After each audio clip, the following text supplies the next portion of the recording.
On today's World Insight with Ken Wei, the second Kim-Trump summit in Vietnam, what to expect? In today's special, we feature a strong lineup, voices from key stakeholder countries speak out.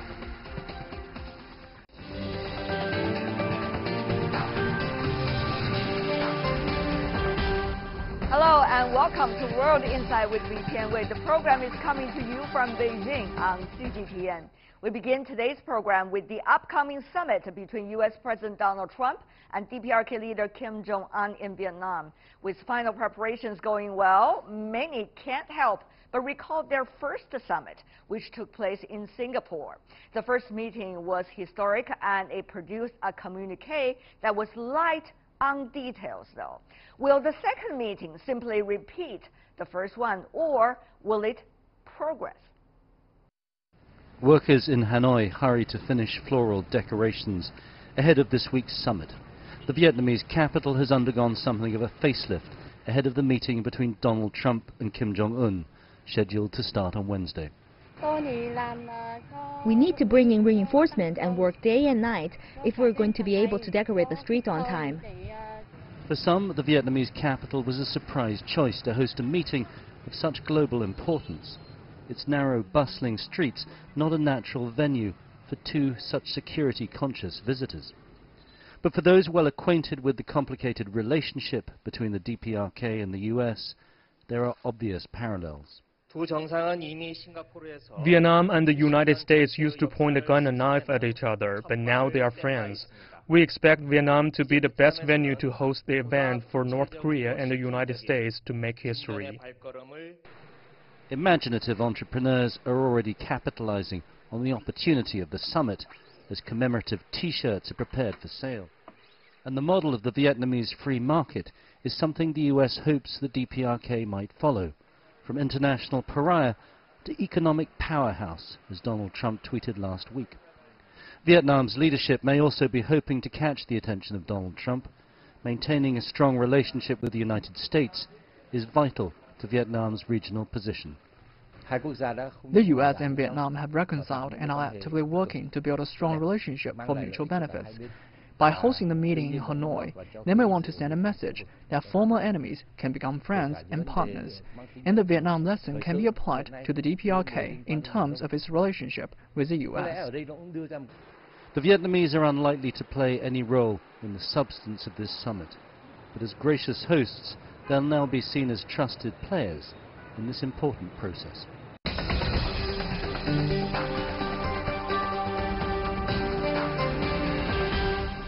So how will this time's Trump-Kim summit influence inter-Korean ties? We are joined in Seoul by Yun Jung Lim, assistant professor at the College of International Relations in Mitsumeikan University. In Washington, D.C., we have Soo Kim, former CIA DPRK analyst.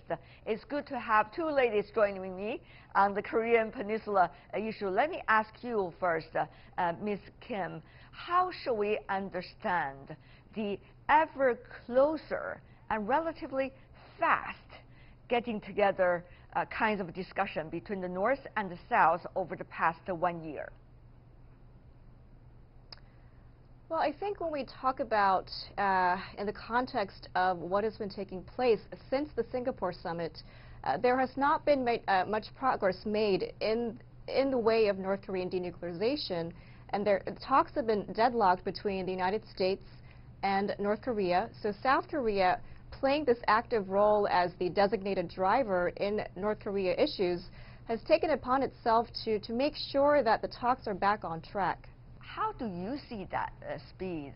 You see, at different administrations of South Korea, there are different approaches toward the North, and this time certainly very proactive. Some historical moments even on the screen we witnessed over the past 1 year. The question really is, what exactly is the structure that Seoul is having in mind in its approach? I agree with the other panelists, Ms. Kim, too. South Korea is trying to maximize our role as a kind of mediator. or even as a messenger between the United States and the North Korea. It has been probably, of course, probably precedented before. But compared to, for example, like 2017, when the tension between the two countries was escalating, if you think about that specific year, it really changed a lot. And I want to, and I think I cannot but just emphasize the role of the South Korea as a mediator. Because without probably the role of the, especially President Moon Jae-in, without his role, I couldn't think, this kind of, all these changes could happen between the two. Because it's not only just about the structural things, about the kind of chemistry between compatibility between the leadership as well. In that sense, again, I would like to emphasize again, the role of the South Korea and the role of the specific government, again, the Moon Jae-in government, as a mediator between the two countries, two major players, again, here, the United States and the North Korea. Cliches have it that you have a very compassionate people on the Korean Peninsula. And I have noticed that through my friendship with many of my Korean friends as well. However, passion is one thing. Trying to make things happen with a lot of enthusiasm is one thing. A structural approach, on the other hand, on such a strategic issue is another thing. So, Ms. Kim, when you research about both the DPRK and the current approach by South Korea toward Pyongyang, what exactly are the signs of structural approach you have noticed? Help us to line it up. Sure. Well, I guess going back to the point of the Singapore summit, which is where basically all the talks started, you look at what was produced between President Trump and Kim Jong-un. Yes, it was a historic moment where, unprecedented, for the first time, a U.S. president, incumbent president, met with a North Korean leader for the first time. But if you look at the actual contents of the agreement, it was not an agreement in and of itself. It produced a 4-point agreement, the third point of which was the denuclearization not of North Korea, but the Korean Peninsula. So North Korea was able to walk away from these talks unhinged, without being obligated to hold up any part of the deal because there was no deal to begin with. Having said that, there was a lapse of 8 months where there was not enough progress on North Korea's part to show that it was committed to irreversible, verifiable denuclearization. South Korea, being caught in the middle, so to speak, with President Moon bent on making North Korea policy his legacy item, was found in a position where it had to grease the wheel, so to speak, to get the talks back on track. And that meant embarking upon its own shuttle diplomacy, trying to enlist support of the international community to buy into the idea of building rapport, rapprochement with North Korea in the form of easing sanctions. I see. Socializing the idea that leader Kim Jong-un is this young, well-behaved, Western-exposed leader who is deferential to his elders. And finally, using inter-Korean rapprochement and educational and these soft, benign cooperation efforts to paint this image of there is peace on the peninsula and we are going to achieve something that is going to be a landmark achievement. Yes. But on the other hand, Ms. Lim, is it fair that Ms. Kim has been portraying South Korea as the sole builder and the originator of everything that we are seeing these days, and as a result of that, to be ultimately responsible for whatever is to take place? That's a very sharp question. Again, if I can go back to Ms. Kim's comment, again, the denuclearization of the Korean Peninsula. I think many of South Korean nationals, we interpret that specific word, again, the denuclearization of the Korean Peninsula. Here, we don't see the specific subject But still, a majority of the South Koreans, I think, and majority of probably, hopefully, American citizens too, we should interpret this denuclearization of the Korean Peninsula. Again, the main subject here should be North Korea. Because ever since the 1992, the agreement between the South and the North about the denuclearization of the peninsula, and South Korea has implemented all the steps. And we don't have any tactical or strategic nuclear weapons in the territory of Republic of Korea, whereas, again, the North Korea has developed further.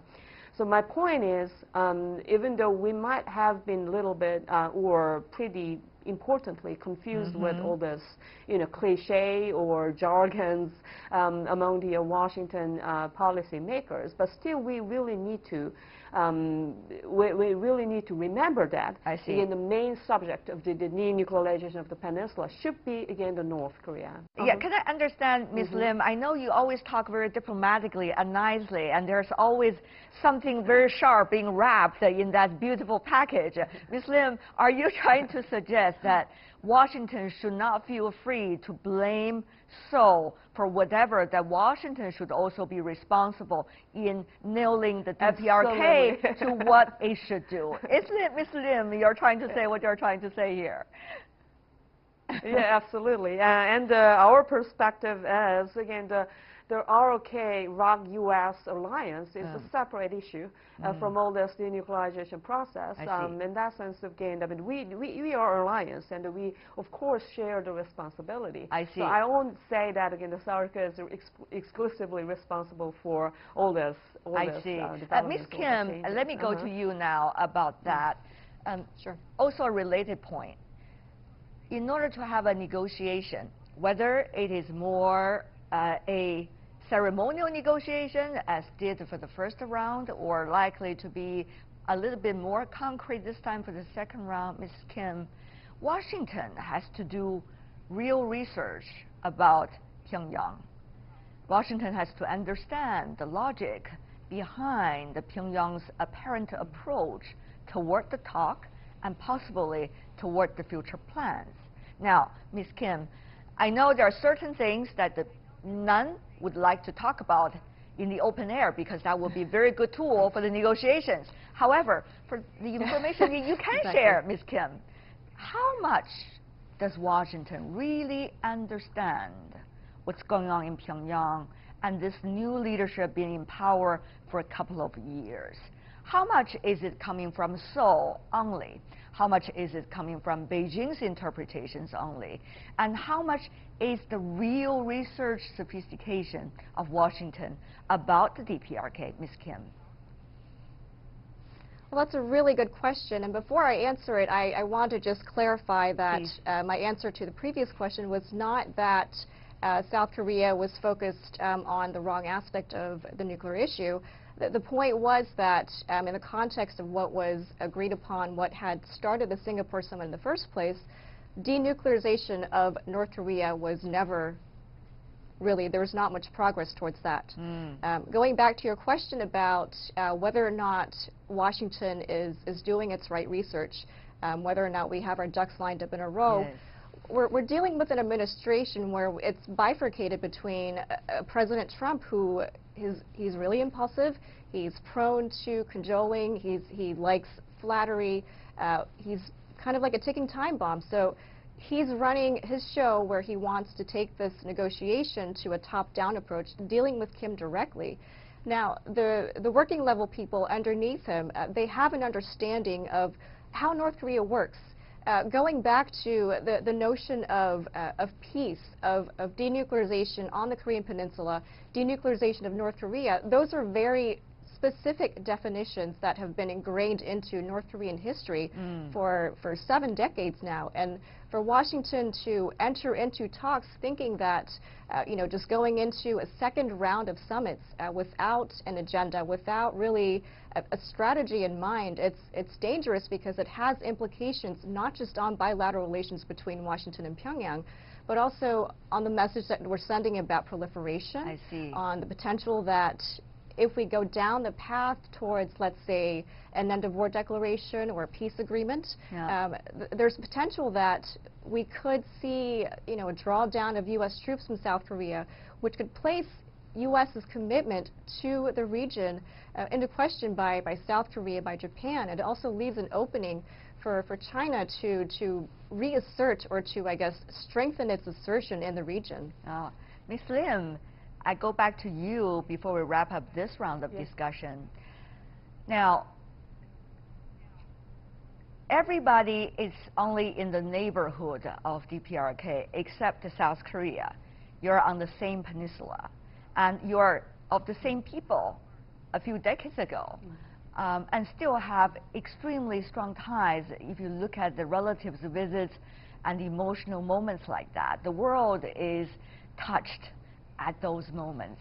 So, Ms. Lim, to Seoul, it is much more than a strategic issue.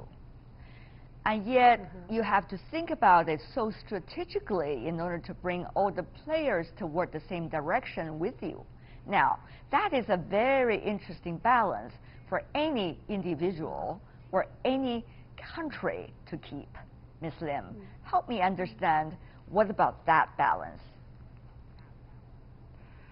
That's very true. We cannot actually deny the structural transition in this region, especially East Asia. Again, the rivalry between the United States and China is increasingly prominent over any issues, not only just, and the trade conflicts, but also in many different technological rivalry or many different fields. We do really see all this increasing competition between the two. And having had that, again, we have this denuclearization issue of, I would say, again, the North Korea. So my point is, here in this region, we now experiencing this transition, again, structural transition from the post-Cold War era toward something else. We don't know what exactly it is.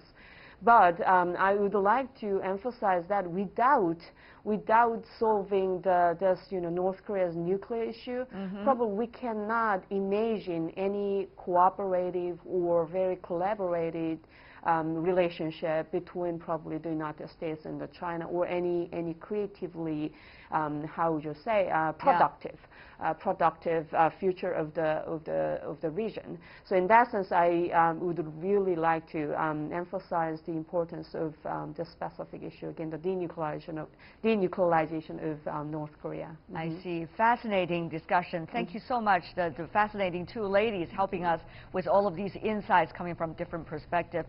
Yongjang Lim, Soo Kim, what a pleasure seeing both of you. Thank you. Really enjoyed it. Thanks. Stay with us here on World Insight with me, Tian Wei. Still to come on our program, we continue our discussion on the unfolding Kim-Trump summit and take a look at its global ramifications.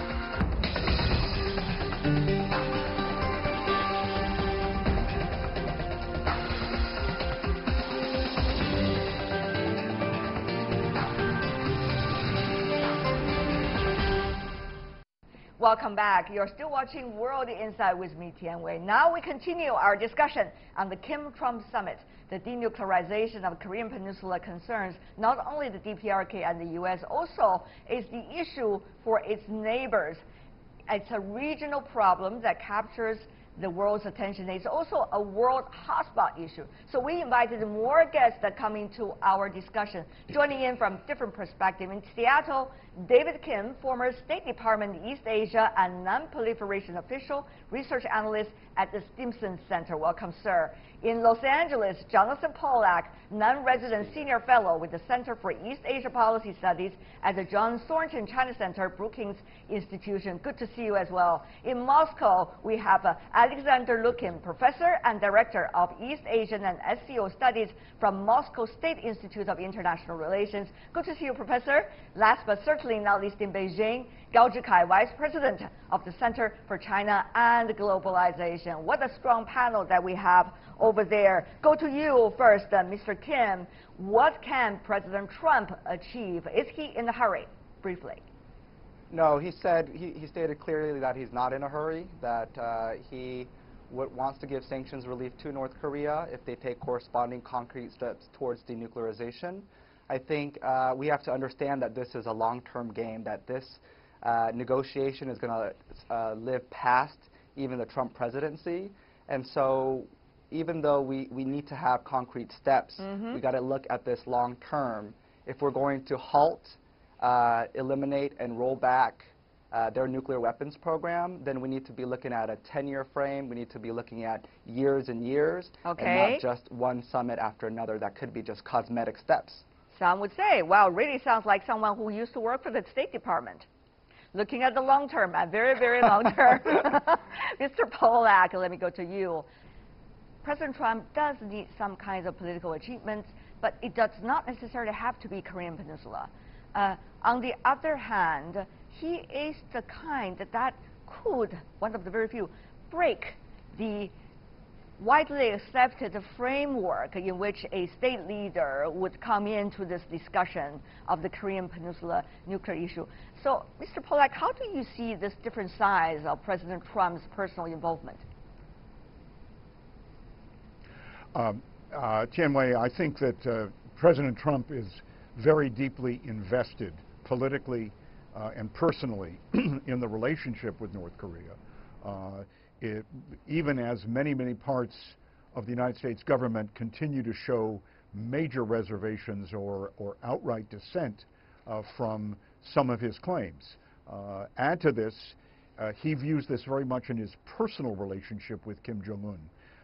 In Singapore, he met privately with Kim Jong-un for about 45 minutes. We don't know to this day exactly what he did or did not say. We know more from what North Korean media have told us about this than anything the United States government has done. So what Trump has to do is convince others, including many critics, that he's on some kind of a path here that will lead to tangible results without consenting to the open-ended acceptance, even, dare I say, semi-legitimization of North Korea as the world's 9th nuclear weapons state.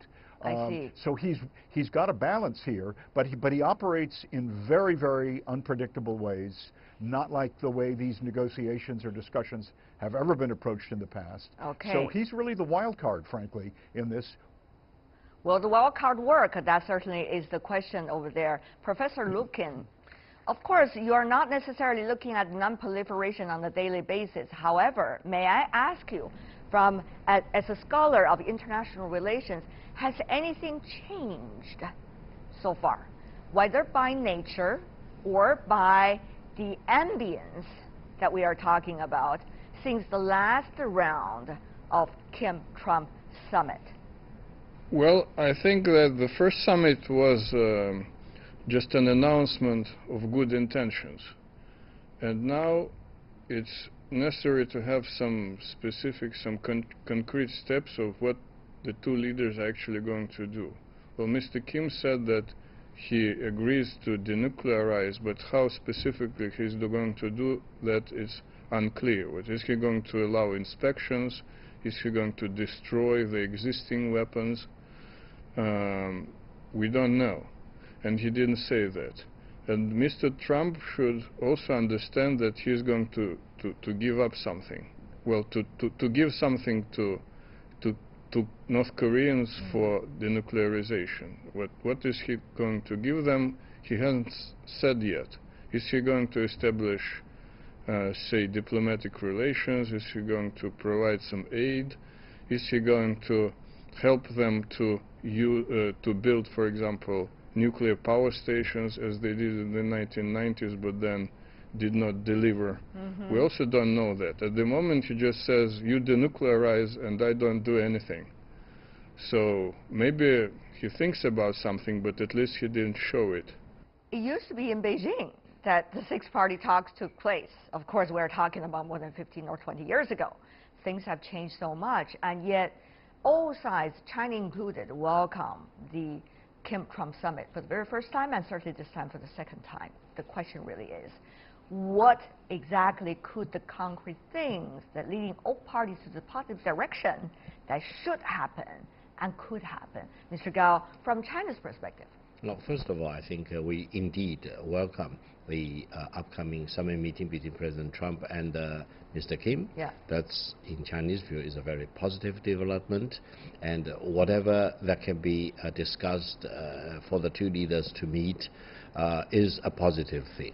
Secondly, I would say we still stick to the United Nations resolution. We still want to see the denuclearization taking place, and we do not think DPRK in possession of nuclear weapons is a good thing for anyone involved in this part of the world. So we do not want to really relent the effort focused on denuclearization. Now, the third point is that while President Trump is taking all the credit for whatever he has done, I personally seriously doubt DPRK will earnestly start denuclearization. So whatever Trump is telling the world is very, very different from whatever that may happen in DPRK.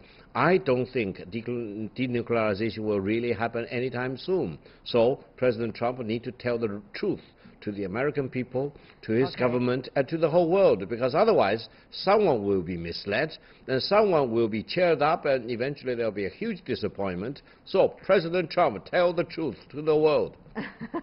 I guess both should be called upon in that round of discussion from both sides, not just the U.S. side, but also the DPRK side. Having said that, though, what should be achieved? That really is a big question, and should be discussed, in fact, legitimately, and asked. Mr. Polak, briefly, very briefly, give me some of the points that you think should be touched on for the second round of summit. Much more specificity. Like what? Specificity from Kim Jong-un, an unequivocal declaration from Kim, more than simply saying he is communication, some kind of a series of steps that would demonstrate his intention to forego these nuclear weapons capabilities. This has to be publicly articulated. It has to be conveyed to the people of North Korea, the elites of North Korea as well, in their media. And it has to be imparted in some kind of a framework that everyone would recognize that we see a path forward. We heard about that part. We heard about that part, Mr. Polak. In your first answer already, you're concerned, but what I'm asking is what specifically are the points that can be nailed down? From both sides, you talk about the DPRK side, their commitment put out in concrete terms, put it to the public, the world. But what about from the U.S. side? It's a discussion. Well, what Trump has already said, whether he means it or not remains to be seen, is that he wants some kind of a normal relationship with North Korea, which is a bit stunning. He wants it opened for economic involvement in the outside world. He has a vision of North Korea with casinos and condos and who knows what else. So he's trying to base this, an incentive-based system. He's not the first to try this. Other American presidents have in effect said they have a vision for a different kind of North Korea, and North Korea has always said that's not what they have in mind. It's no secret that Washington is operating in a very different way than in Pyongyang, and therefore different factors of the decision-making process in Washington, can they come to a consensus? I mean, it is President Trump over there talking to the DPRK leader, but there has to be enough support, I guess, back at home in order for him to see that there has to be some kinds of route in order to reach a certain kinds of agreement with the North Korean side. So to you, someone who has been researching about this topic for the past years, what are some of the concrete points both sides at least could put on paper or announced publicly to the world? I think first and foremost, a peace declaration that is a legal, non-binding document during really a war that has ended since 1953. There has been no there has been no violence or any kind of military involvement for almost 70 years now. So a peace declaration is definitely, I think, on the table for North Korea. Concrete steps, including a timeline, a roadmap, a partial scope of their nuclear weapons program. This could be in the form of letting verifiers into Yongbyon and targeting the 5-megawatt reactor. That's been an issue for 15, 20 years, consistently an issue.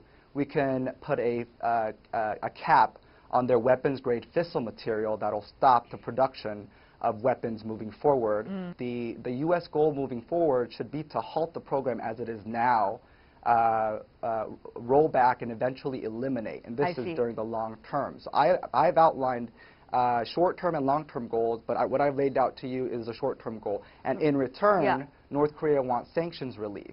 And Secretary Pompeo said that sanctions can come in the form, the U.S. will not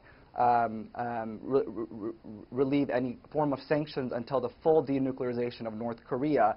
But that doesn't mean that South Korea, he can ask South Korea to go to the UN Security Council and ease some kind of sanctions that will restart Mount Kumgang tourism, that can restart the Kaesong industrial complex, sports and cultural exchanges, lifting up, resumption of humanitarian aid, lifting of travel visas. These are all low-hanging fruit that the U.S. Can give to North Korea in exchange for concrete, verifiable steps towards denuclearization. Now, Professor Lukin, and the fact that the whole spotlight of the world is on the next round. Your thought? Yeah, I understand from this list that my American colleagues are now using the Soviet style of negotiations. You know, what's mine is mine, and what's yours, let's talk about it. Well, they're all talking about what Mr. Kim should do, or North Koreans should do, but they're not talking about what the Americans should do. What would you suggest, you know, Professor Lukin? The great privilege or an honor to meet the American president is not enough to surrender. Of course, it's enough a nice meeting, but that's not enough. The United States should also do something. And reducing sanctions or lifting sanctions is not the point. North Koreans need the security guarantees. They want to survive. And for them, nuclear weapons is a deterrent. So they need to give them something serious. For example, if we base our if they base negotiations on nuclear non-proliferation treaty, not only, well, North Koreans violated it. It's well, all right, but by the way, according to this treaty, the nuclear powers also have some obligations. They need their obligation is to help build nuclear power stations, for example, for non-military use in non-nuclear countries. And they also have another obligation to gradually reduce their own nuclear capabilities. What Mr. Trump is doing is not reducing his nuclear capabilities. He is destroying the system of nuclear proliferation, of all the nuclear treaties that we have. So it's not he's not really encouraging other countries, such as North Korea, to give up their nuclear weapons. So I think that I see a kind of contradiction here, and I'm not sure what if North Koreans are going to be convinced. Okay, so you're saying the United States, on the one hand, make sure in a negotiation you are willing to give something also. Meeting the President of the United States is not necessarily going to get all the way in order to reach any consensus from both sides. And you're also saying the U.S., you watch out because you're not doing things that to the rest of the world really abiding by the principles that the rest of the world recognize. Is that what you're saying, Professor? Just to clarify briefly. Well, let's put it this way. You have a gun and I have a gun. And I'm telling you, give up your gun, but I'll have 3. That's not the way to negotiate stuff. If I want you to give up your gun, I need to do something that you are not afraid of my 3 guns. All right. Security guarantee. The word finally popped up, Mr. Gao. That has been something, in fact, embedded in many of the discussions since the very beginning of the 6-party talks. Now, the only difference is that at the very beginning of the 6-party talks, the DPRK still did not have the nuclear capabilities that it does today. In other words, security guarantee has becoming much more concrete a concept and demand from DPRK to the United States now. So, Mr. Gao, how is that likely, from your perspective, to be discussed at this time, the second round? President Trump apparently wants to become a solo hero. He wants to claim all the credit to himself. Now, without involving China and involving Russia, for example, and most likely going back to the six-party talk framework, no security guarantee can be worked out in substance. DPRK will not accept that, that's for sure. So, the United States really need to recognize the inconsistency of its positions regarding these nuclear weapon situations. When they were with Iraq, Iraq said, I do not have weapons of mass destruction. U.S. went in and destroyed the regime and threw the whole region into turmoil up to today.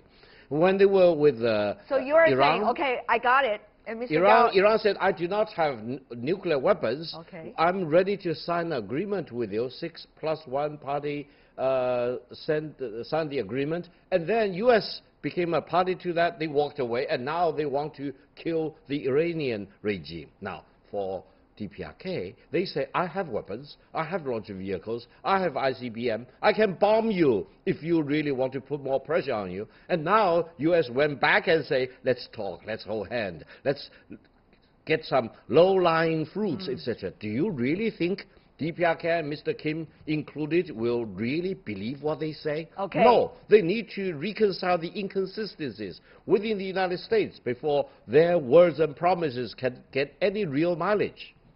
Lack of credibility, that's what you're saying Exactly. here, right here. And that is a fatal factor in any kind of negotiation for the other party in the negotiation, this time for the DPRK. Of course, the U.S. would say, the rest of the world could also say, there's also credibility issue coming from DPRK as well. So, Mr. Kim, lack of credibility, lack of real commitment, and lack of the principles that U.S. would apply to the others, well, at the same time apply for yourselves. So how could the second round laying a foundation for future real discussion? That's being argued here, Mr. Kim. I think peace declaration is a document, in essence, that is legally non-binding, but it is almost like an MOU. It's a commitment to creating a path towards a formal peace treaty. Now, in a formal peace treaty, you're going to have China involved, the United States, and possibly South Korea and North Korea, but we're going to have 3 signatories on a document. But to get there, we got to start with something. Yes. And a peace declaration would give Kim's regime really a security guarantee, a confidence-building measure that the threat has reduced. The elites who served his father and his grandfather in North Korea will have some kind of guarantee that, hey, tensions are reducing. We are moving towards a normalization of relations. And this document, you know, even if it's not legally binding, it was declared in front of the entire world, in front of all major powers, that Kim is committed to transforming relations with the U.S., number one of the Singapore document, number 2, getting a peace regime, and then third, denuclearization. So we can't even get to well, I would say we can get to denuclearization, partial denuclearization, but it has to be what Steve Biegun calls simultaneous and parallel actions, tit for tat, action for action. Clearly illustrated. Mr. Pollack, briefly also from you, pragmatically speaking, what can we expect? A couple of points I would like to make. Briefly, sir. We've been down this road many times before. Indeed. There have been guarantees offered to North Korea in the past, security guarantees. Look, if the question here is North Korea wants a guarantee on its longevity, its durability as a political and economic and military system, no country can provide that to another country. You can say whatever words you want, but that's not a guarantee. Is that really what Kim Jong-un wants? We don't know very specifically, obviously. He has no incentives in a lot of ways to be overly specific here. But I think we have got to approach this in a way, if we can approach it at all, that does not repeat the same mistakes of the past. One other thing I cannot emphasize strongly enough, Tianwei, no one has mentioned Japan as a factor here. If North Korea sustains its capabilities over time, if the United States is prepared to live with a partial agreement on, in other words, maybe some kind of foregoing of ICBM capabilities, where exactly does that leave Japan with respect to its reliance on the United States for its own security? And so I would really emphasize, this has been a three-party game so far between South Korea, which has also gone largely unmentioned, North Korea, and the United States. They've been the forces at work here, the three leaders that have maneuvered here. Yeah. But to do this to the exclusion of other affected states, it seems to me is a guarantee for long-term problems of a sort that we have only begun to contemplate. It is absolutely a fascinating discussion, gentlemen. Thank you so much for being so frank and direct in putting out your views and discuss with one another in the matter that it should be if we want to get things done. Thank you so much for all of you. David Kim, Jonathan Pollack, Alexander Lukin, Gao Zhikai. Thank you. And that is all the time we have for today. If you'd like to see more, try to find us World Insight CGTN into your search engine, or check out our YouTube channel. You can also follow us on Twitter, Facebook, and Sina Weibo. From me, Tian Wei, and everyone on the World Insight team, thanks for watching, and tune in again next time for more insights across China and around the world. We're going to put a lot of attention this week on the Kim-Trump Summit for the World Insight program. Good night for now.